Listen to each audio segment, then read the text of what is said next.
back to another Tuesday night lecture. First of all, I want to say that I'm very proud to see everyone, both sides, boys, girls. Today was a very tough day for me to come here, not because yesterday was the Goyish New Year. It's because my daughter, and my sister actually, but my daughter is actually in the hospital right now. And I still said I cannot be mevatel a shiur of Torah. So I said I have to come and give the shiur Torah. That's one. And two, my nephew is getting his upsharon. And I said to my sister, you'll have to forgive me. And I got a whole Megillah after. But I have to give a shiur Torah. Because there's no better and more happier nachat ruach for me and for Hashem to see everyone here, boys and girls, tonight. For me, it's the most satisfying pleasure that can ever be, both physical and mental.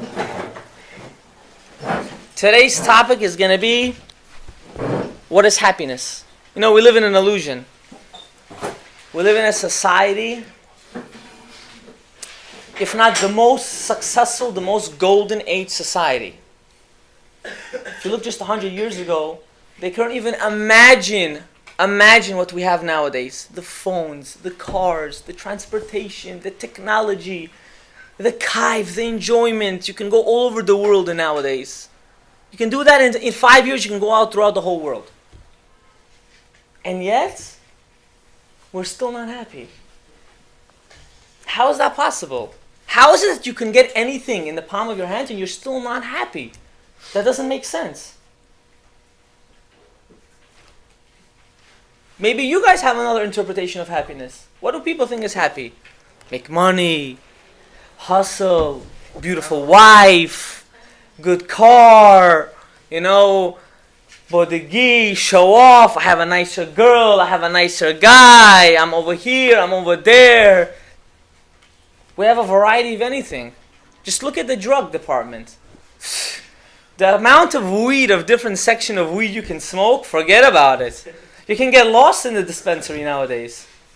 There's candy, there's chocolate, there's fruits, vegetables already, there's pies, there's different kinds. It's sour, and then there is this one. Then now, when I was growing up, there was either sour or crappy. You got to pick between the one or the other. Nowadays, forget about it. Kaifu, enjoy whatever you want. You go to the alcohol store, all different kind of alcohols in the world. Anything you can imagine. But are we still happy? Are we happy? And the answer is no. You fool yourself in telling yourself that I'm happy. I'm enjoying my life. We go to school. We get married.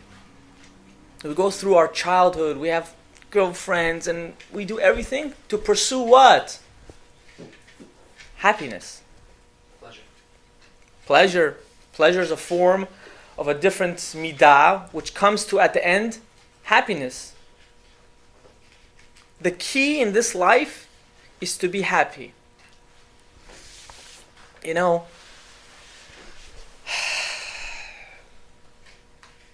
really answer this question, we're going to go off the tangent of Torah. Because nowadays we live in a society that the Torah view and outlook of life is not interesting anymore. It's not. Nowadays we need something scientific, we need something crazy, something that doesn't even make sense. But before we get into that topic, I have to tell you a story. In the Pirkei Avot, in the 6th chapter of the Pirkei Avot, I'll tell you why I'm saying this story. When I was writing this lecture, you should know I sit down for a couple hours a day and I say I have to know what I'm saying. If not, I'm going to be like a dafuk in front of everyone. So I have to sit down and I have to write. And my wife was there with me. My daughter wasn't feeling well, whatever the story was. And I told him I need a good, nice, juicy story. She said, very simple. She said that in the Pirkei Avot, in the sixth chapter, there's in the ninth Mishnah, there's a beautiful story. And how does she know this? This was her graduation speech. She said, say this, it's good. How do I know it? I wrote it for her, but that's beside the point. She's going to see this, she's going to kill me. Okay, so what does this Mishnah say? The Mishnah is such a beautiful Mishnah. What's the story? A man comes and he sees a rabbi. What's this rabbi? Rabbi Yossi ben Kisma. What does Rabbi Yossi ben Kisma say? He's walking down the road and an elderly man sees him and says, "Come to live in our city and I will give you gold, silver. I will make you so wealthy." And Rabbi Yossi ben Kisma says, "Even if you give me all the beautiful stones, all the gold, all the wealth, anything that you can imagine, I will not leave the city of Torah." Okay, nice story. But then the Mishnah says something very interesting and very weird. What is that? And I'm going to read to you inside. V'zahav ha'avanim tovit u'margiliot ba'olam, gold, silver, nice jewelry, basically the whole 47th Street. Eino dar ela bimkom, ein melamdin lo adam, lo kesef, lo zahav, lo avanim tovot. In the world to come, whenever you die, you don't take any of those stuff. You don't take it. You don't take your gold. You don't take your Ferrari. You don't take your Bentley. You don't take your house. You don't take anything. Nothing goes with you. Now, every first grader is going to ask this question. We already know this. Why is the Mishnah saying this to us? Why? Why do I care that you're telling me that we don't take any gold and silver? Is that really the real reason why Rabbi Yossi ben Kisma didn't want to live in a place that he can have all the gold and jewels in the world? Baruch atah Adonai Eloheinu melech haolam she'akol nihiya b'dvaro.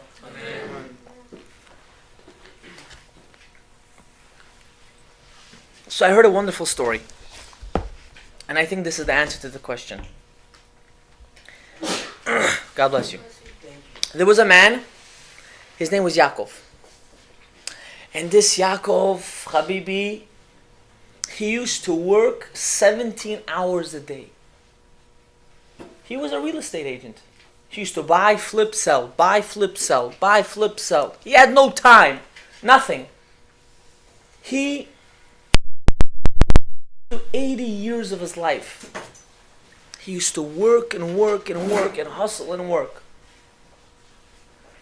When this man died, this rabbi that said this story, it gave me chills. When he went to his levaya, he wanted to see what are people going to talk about him. You know, you always go to a funeral, you always want to know what are they going to talk about. So they get up, they said, you know, he was a very nice man. When he was 25 years old, he helped a woman. When he was 35, every 10 years, they used to find some crack and story that they would have to find about him. No one ever mentioned that he was wealthy, he owned so much money, he was so successful, he had a happy house. No one mentioned that.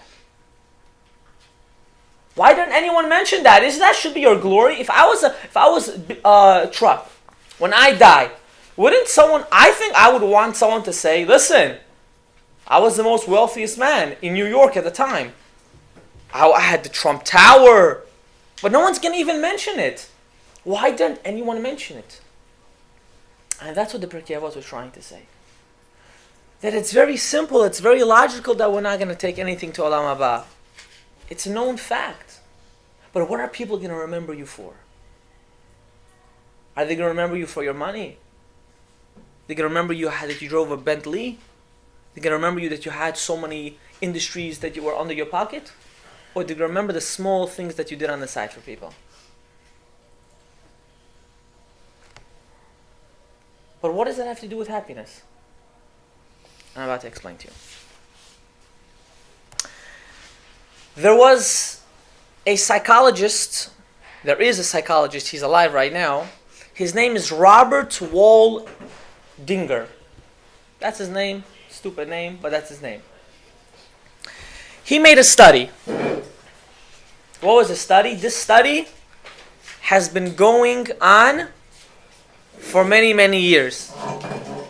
And it wasn't any simple study.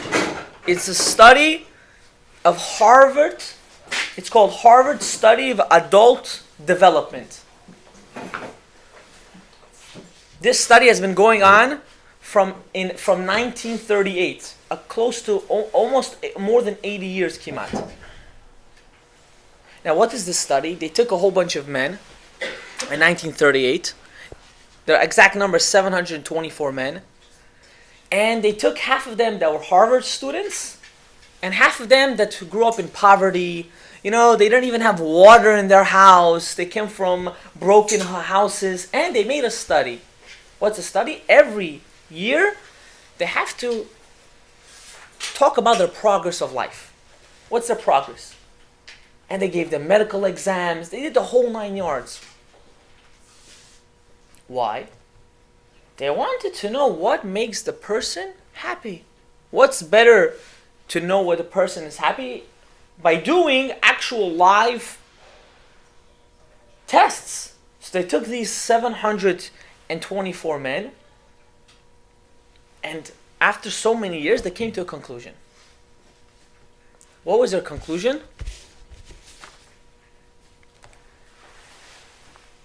And the results are fantastic, Avi. It's going to blow your mind. They came and they said that each one, to have their physical and their psychological development to be panormalny, let's say at an older age, was depending on their quality of their relationship in their house. If you have a normal relationship in your house, know that you will live a very happy life. That means with your kids, your wife, and so on. Now, you should understand, this study was done with lawyers, with doctors, with people that went up the scale, went down the scale, and they saw that a person that has a good relationship with their spouse, especially at the house, they end up having a normal life. But where do we see this in the Torah? You know, Hashem created the world. If we look through the whole Parashat Bereshit, we see Hashem created the first day and it was good. He created the second day, it was good. He created the third day and it was very good. The fourth day, everything is good. Of course, God created it. Why wouldn't He say it's bad? No? Logical question. Why wouldn't He say it's bad? No, because it was really good. But then what does it say? He created man. The whole purpose of life was to create man. We live in this world because of men and women, but because of us, the whole world was created because of us. And He said, Lo tov, it's not good. Lo tov liyot adam levado. It's not good for a man to live by himself. So what did He create? He created a woman. Why? Imagine you being all alone in this world. Would it be fun? Guarantee you would kill yourself. All alone? All alone. You would take a gun and you would shoot yourself in the head. You would take a rock and bash your head on the wall or something. It's too boring. I stay home alone with my wife, I want to kill myself. Where are the kids? Where's the action? Where's the screaming? The drama is good. So what did Hashem do? He created a woman. Right away, all the men. What? Without them, you know what you're going to be? Nothing. You're going to be nothing. Hey, don't have too much ego there. Relax. Wait, we're going to get into it. What's a good wife now? Relax. Hold those horses. You with me, Avi? Good. So Hashem created a woman. Hashem's saying, you want to have a good relationship? You have to know how to communicate. You have to know how to talk. I hear this story, such disturbing stories, you know. The dating world is so open nowadays. It's crazy. You can go out with a girl from the other side of the world, or a girl can go out with a guy on the other side of the world, and they can't find the right person. How does that make sense? They date 50 men, 50, and you can't find one man! He's not good for you? Or not even, don't get too happy. You'll date 100 women. 100, and not one is normal for you. How does that make sense? We live in a society of a quick fix. We want everything 1, 2, 3, 1, 2, 3. Life is a progress. Relationships, you have to work on it. She yelled. Okay, she yelled. She's on her thing today. Leave her alone. She yelled. So what? He's not giving me attention. Okay, maybe something bad happened. It's all a matter of talking. It's all a matter of the tongue. If you know how to use your tongue, you can get anything in life. But we don't want to. We're too lazy. We want a quick fix, quick fix. 1, 2, 3, 1, 2, 3. That's what we want. Ask half of the people that finish high school. What do you want to do? I want to go into business. I want to be this. Why? I don't want to go to school. I want to make money right away. Okay, they don't make money right away. They crash. Now they're all day smoking, or they're being bums. They're staying at home. Mommy's doing the laundry. For what? Life is not a quick fix. You gotta hustle. And that's a relationship between a man and a woman. And that's happiness. I have a duck on my keys. You know I have this duck? You know who gave me this duck? My son gave me this duck. He said, Abba, you taught me the Aleph Bet. My Rebbe gave me a prize. This is my happiness. A duck that costs less than 99 cents. Not a Ferrari, not a Lambo, or even a new suit. It's the duck. I've been fixing this duck for my keychain more than I've been going to eat because it's been falling. But this is my happiness, this duck. And you guys think it's funny because you guys are not parents. This is your happiness. This duck. This is your own number. It doesn't make sense. What doesn't make sense? How's a duck happy? So let's go back. Let's rewind. Shh. No. Shh. Don't justify yourself. You're on camera. Shh. Shh. What does it mean that the duck is happiness? It's how he got it. It's the result. You know, if a couple in their relationship, they don't see any progress, that doesn't mean that they're not for each other. You want to go outside for a break? No. That doesn't mean that they're not for each other. That means someone has to step up to the plate and figure out what's the issue. Back in the day when people lived in one city, when there was 100 families, every single person in that city got married. Now you live in a whole country, or even in New York, and 40 to 50% of singles are not married. How does that make sense? That's not logical. That doesn't even make sense. Statistically, no, not that there wasn't so many options. They were happy with what they had. You go to a store, you go to a wedding now. You know, in my yeshiva, we have someone that's been helping us lately a lot. She works in the office. And one time I got into conversation with her and she said, I don't understand these Bukharian men. Okay. For example, nothing crazy. Why on the Shabbat table there has to be so many salads? They don't eat anything. And she's right. We live in a society, I even spoke about this to Mr. Gugov on Shabbat when we were learning. He said, why they order so much food that goes to the garbage? Because you know why? We look with our eyes. We pick everything with our einayim. Be happy with what you had. Back in the day, they married their first cousins. They were happy. Shh, no names. They were happy with that. You want to know why? Because they knew the life has a problem. You have to work with each other, and that's happiness. A happiness is not a new watch because a month later you want a new one. A happiness is not a good car because a month later you get sick of that car, you want a better one. That's everything. No. It's not everything. And I'll explain to you why.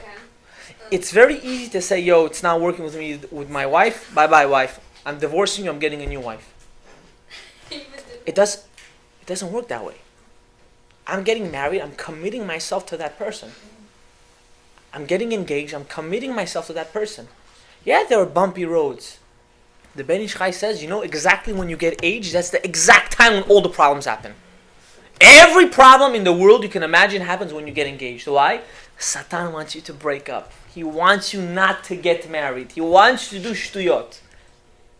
He wants it to. You know how many people I know that got engaged and they broke it up for this. It's not even stupid. This is There's no word to it. If they lived 100 years ago, they would have been beaten up from their parents. How dumb can you be for breaking up a marriage for this? He looked at me the wrong way. So what? You think when you get married, it's always going to be lovey and dandy? Be happy if plates don't start flying in the house. It's not funny. It happens. This stuff happened. That's why we're here today, to learn the difference. How not to be animals. Don't be scared. There's nothing to be scared about. Marriage, Hashem put man and woman together to work on one thing. Tikkun HaMidot, to work on our characteristics. We're only in this world, we only get married, not because our wife is our mirror, like all those books that say. It's not really what you think. Our wife is our helper. She's here to complete us, in a sense, to work on our midot. She can whine all day. She can complain. You're cheap. You're this. You're that. She can do everything. Oh, I'm not going to be... What am I, a loch? I'm going to scream back. I'm going to fight with her. Okay, now what? My Rebbe's taught me something. Of course, I'm not comparing this to my wife, but when a dog barks at you, you're going to bark back? Imagine you're walking over here. We have a dog not too far from here. It starts to bark at you. What are you going to go ow, ow, back at the dog? What are you, an idiot? You don't bark back at a dog. You just walk away. You see it's a dog, you walk away. What if you see the same dog every day? You know what the problem is? Maybe the leash has to be on your neck and not on her neck. I'm not saying you. I'm just saying in general. It can't be that the woman or the man you married that once upon a time you fell in love with suddenly became such an animal. It's not possible. That means you need to revive that love that you had once inside of you. It is there. And you know who feels it the most, this pain? Kids that come from broken houses. You guys have an advantage, most of you. You come from houses, yeah, father's crazy, mother's even worse, but they still live with each other. Imagine what it is to grow up without one of your parents. How you going to feel? That's not happy. That's not a life. That's a destruction. The Torah told us thousands of years ago to have Shabbat. You know why we have Shabbat? Not because back in the day they need it. Because today we need it. There's not any 5 minutes that I haven't seen a couple of people here that are not on the phone after. What's wrong with you? Put your phone down, put it away, don't look at it. 5 minutes. Can we do for 5 minutes? No. You're seeking attention that you're not getting. It's all about the likes. It's all about the views. It's all about the attention. That's what it is. We became robotic. What is he saying about me? What is she saying about me? What kind of sickness is this? When you're going to learn to live for yourself, for your own happiness and not for your friend's happiness, you'll live a better life. You don't need to prove yourselves to anybody. You don't need to prove yourselves to anybody. If the person that you want to go out with, or even your own happiness, if someone doesn't like it, but you like it, you don't need to even justify yourself. I'm happy this way. I like my life. But again, that's only if you're doing the right way. People spend thousands of dollars a year on therapy. Therapy is one of the biggest gifts God gave. One of the biggest gifts. Why? Because in life you need to talk to someone. You must talk. God gave you zvon for a reason, no? You need to talk. Talking is healthy, both for women and for men. I was one time speaking to my student. He was like, "Listen, Rabbi, I listen to you, but she talks too much. I can't. From the second she enters my car until I leave, she's just talking." I said, "It's the best thing that can ever happen to you." Why? She's comfortable with you. She likes you. She's talking to you. Women have a tendency of opening up to people that they feel that they can open up to. Unless they're airheads, but that we're not talking about. That's what it comes down to be. Because at the end of the day, only whoever is married will understand what I'm saying. Being in an intimate relation with a girl that's not your wife and then getting married and having an intimate relationship is two different things. Before your marriage and while after your while you're married and before you're married is two different things.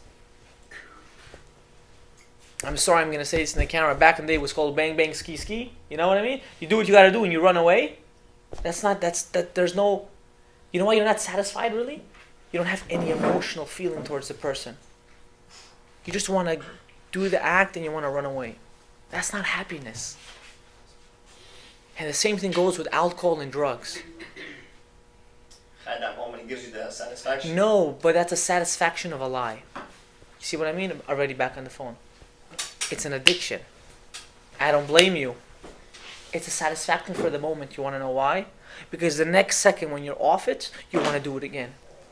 Because you want to feel that spiritual high, both even if it's through smoking or through drinking, but you just don't know how to sustain that satisfaction. You don't know how to feel it. There's only one thing that can give you that satisfaction. It's knowledge. When someone is smart, he's always on a high. Not necessarily in Torah. It also can be in different subjects. When you know something more than someone else knows, you feel so happy. Like you're a loser. I'm smarter than you. And that's why the Torah commanded you to learn Torah, to be smart. I never understood these people say, I don't want to learn Torah. Why? Well, it's so old-fashioned. What do you mean old-fashioned? It has everything inside. I just proved to you how we need Shabbat more than everything now. How many of us have younger brothers and sisters? Oh my God, they're all day on the phone. They're all day on the iPad. They're 3 years old. They're already. They know we need Shabbat today because of that. Your parents should know. How did they know? Yeah. Oh, very simple. Because if it was already bad back in the day, Kal v'chomer what's going to be now. Yiridat hadorot. The generations went stupider and stupider. It went less and less and less and less. Why don't we invest our time in our family? I used to put on tefillin for a very elderly man. I used to do it with Rabbi Babachayev. He was back in when we were in 108 in yeshiva. He was a Holocaust survivor. And he was a very old man. He lost his family. He lost his wife and his 3 kids in the Holocaust. He got remarried to his first cousin when he came back to America. And he had 2 kids. And I was very interested and I asked him, he became very successful after the Holocaust. I said, is there anything that you would regret, that you regret in your life? Now, you're talking to a Holocaust survivor. And he looked at me, and he said, not spending more time with my family. No one in a million years that passed the age of at least 70 would ever say, I regret not spending more time in the office to make more money. Money comes and money goes. Wife and kids, they don't come and go. It's either they're here today and they're not here tomorrow, or they're here today and they're here forever. And that's the true happiness. Happiness is in your hand. It's right in front of you. It's your family. It's not your friends. I don't believe in friends. They don't exist. Never did and never will. I believe in family. Your wife is your best friend. She's only naggy because you're doing something something is wrong. Figure out the problem. Even your girlfriend or your boyfriend. The reason why something is not right, something went wrong there. She feels something not good. But they're always unsatisfied, right? They're unsatisfied. No, they're not. Shh. They're not always unsatisfied. You're just, most of the time, not satisfactory. You don't give that satisfactory to the woman. When did you ever think, you know what? Maybe I'm going to ask her what she wants to do today. Maybe I'm going to ask, how's your day? Papa texts in the middle of the day. I miss you. How you doing? What are you thinking about? Why didn't that go through any man's head? What are you, caveman? You want to have the most fanciest watch? Why can't you pick up your phone in the middle of the day and say, what's up? What's going on? Did you eat today? You want me to stop by and bring you food? Even though she knows, and you know she's not going to say, bring me food. Druch, say it for fake. You make them happy. What do you care? What do you care? What do you care? And if they say yeah, okay, you get an Uber, you put it in the Uber and you ship it to her. Straight up Uber Eats. It's not a problem. Better to give a Uber Eats and not say anything. Many times, why didn't you pay attention to me? The whole day I'm waiting for your phone call. And they're right. Men in their nature, they have to learn to give. Why are the women giving more than the men nowadays? They shouldn't be the ones doing the initial move of anything. It should be you. And that's what happens in a marriage. What did you say? For a man? Anything. The initial move. You had a bad day, right? It happens to me all the time. If you know where I work, you'll understand. I'm joking. I love my job. It's the, because you're not there anymore. That's why I feel bad. Listen, the satisfactory I get from my job, I don't get such a satisfactory anywhere. To see the most, the kids that no one had hope for, and you take them and you show them that really those people have no hope, and you are the most potential people in the world, it makes me so happy. Because you want to know why? We just do like this to them. Whoever knows. You understand? Because everyone has potential. Even that the biggest crackhead on 108 Street has a potential. I'm saying 108 Street. That was maybe even Moti Sherma, because I know someone worse. He lives on 110th Street. You understand? Everyone has a potential. Women, if you look at the biology that how Hashem created the world, He created it in order for us, men, to give satisfactory to the woman. In an emotional and in a physical, biological way. They're not happy is because you're doing something wrong, Habibi. You're doing something wrong. Something doesn't make sense in the relationship. That doesn't mean it's time to break up. Unless there's really something wrong, then you have to talk about it. I want to tell you another story. If you look at the whole Sefer Bereshit, the whole book of Genesis, from Bereshit until Vayechi, we see something very interesting. What do we see? Who is the character over there that had the most charm? Who had the most charm? Yosef. All the time, Yosef was chen. He had, wherever he went, he had success. He was a walking success machine. Don't forget, he lost his mother when he was 9. When he was 17, his brother sold him. When he was, I think, 20-something, he was accused of being with his master's wife. He went to jail. He got out when he was 30. He went to Paro, and then he became the leader of Klal Yisrael. Because he went through all that stuff. Wrong. So much Wrong. You gonna listen?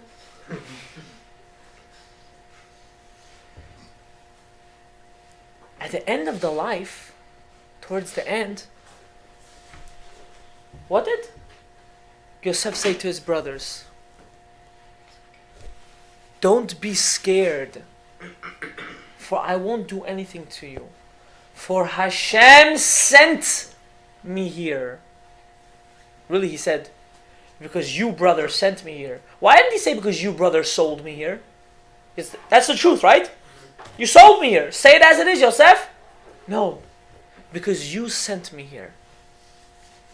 When we live a life that everything comes from Hashem, regardless of our situation and our status of our life, you'll have a more successful life. You're 100% right. You grew up, not you, but whatever it is, you grew up in a hard life, hardship. Does that mean I have to do the same thing to my kids? To my wife? I've seen how I've seen how my father abused my mother, and they fought and they ran out of the house and they were young and they were every week, every month, the same story. I'm getting divorced. And they're still living together for 50 years after. Do I want to live that same life with my spouse? And that's what Yosef was telling his brothers. I had hell, but I know I was sent here to feed all of your mouths at the end.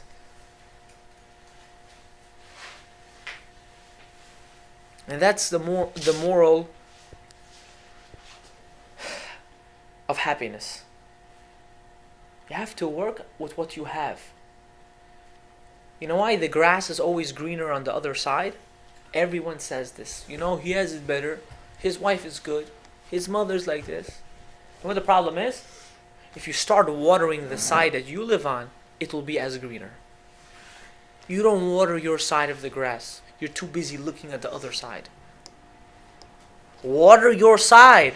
Put fertilizer. Take care of your grass. I promise you'll have a more happier life. And that's the point and the real reason of happiness.